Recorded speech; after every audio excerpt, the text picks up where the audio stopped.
Halo Safety Warrior, kenalin aku Fitri. Kali ini kita akan membahas seputar peluang karir di bidang ketinggian. Penasaran kan? Yuk kita simak. Sebelumnya aku mau tanya nih, apa kamu punya hobi memanjat? Kamu berani saat berada di ketinggian? Kamu mau menjadikan kedua hal tersebut sebagai profesi? Emang bisa? Sini-sini aku kasih tahu caranya. Tahukah kamu, menurut Bapak Ridwan Kamil, pekerjaan yang paling menyenangkan itu adalah hobi yang dibayar. Jadi, kalau kamu punya hobi memanjat dan tidak takut pada ketinggian, pas banget nih. Soalnya, banyak banget peluang untuk kamu bekerja di industri yang membutuhkan tenaga profesional berkaitan dengan ketinggian seperti konstruksi bangunan, cleaning kaca gedung, perawatan tower, dan masih banyak lagi. Seperti contohnya di jasa telekomunikasi. Dalam hal melakukan perawatan tower telekomunikasi, banyak sekali dibutuhkan pekerja yang memiliki kompetensi bekerja di ketinggian.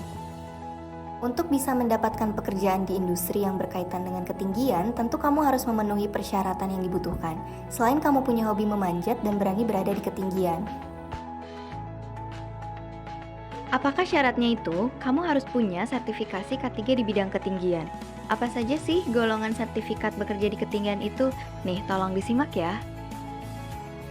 Pertama, ada yang namanya tenaga kerja bangunan tinggi atau biasa disingkat dengan TKBT. Sertifikasi TKBT ini dibagi dalam dua kelompok. Yang pertama, TKBT 1 dan TKBT 2. Apa aja sih perbedaan TKBT 1 dan TKBT 2? Pada TKBT 1, pekerja hanya diperbolehkan untuk melakukan pergerakan secara vertikal dan medianya hanya boleh menggunakan tangga. Sedangkan untuk TKBT 2, pekerja diperbolehkan melakukan pergerakan secara vertikal, horizontal, dan diagonal serta menerapkan sistem keuntungan mekanis. Selain TKBT, ada lagi sertifikat di kelompok tenaga kerja pada ketinggian atau disingkat TKPK.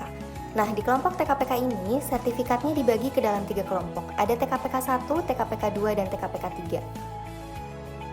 Di kelompok TKPK ini, para pekerja terfokus di akses tali saja. Jadi, para pekerja dalam melakukan pekerjaannya berada pada posisi menggantung dengan menggunakan tali. Berbeda dengan TKBT yang melakukan pekerjaannya dengan menggunakan tangga atau struktur bangunan. Sekarang, kamu mengerti kan apa saja sertifikasi K3 yang ada di bidang ketinggian? Kalian mau tahu bagaimana cara mendapatkan sertifikat TKBT dan TKPK? Yuk hubungi saya, nama saya Fitri, bekerja di PT Trainers Management Indonesia. Untuk informasi lebih lanjut bisa hubungi saya di email dan WhatsApp ya. Selain itu, penting bagi kamu untuk mengecek izin usaha dari PJK3 yang kamu pilih. Nah, bagaimana caranya? Buat kamu yang mau cek dan memastikan izin usaha kami bisa dicek melalui website resmi dengan cara kamu bisa search di Google teman k3.kemenaker.go.id kemudian muncul tampilan seperti ini.